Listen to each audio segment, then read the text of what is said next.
You ask Tiger to solve. This deals with linear equations with one unknown. The final result is x equals -1.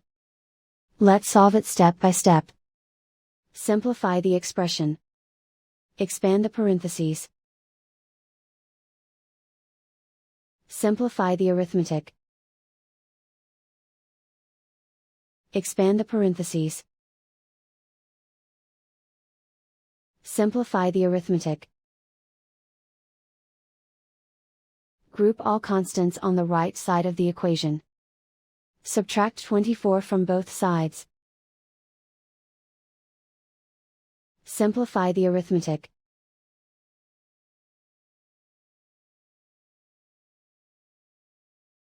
Isolate the x. Divide both sides by 2. Simplify the fraction.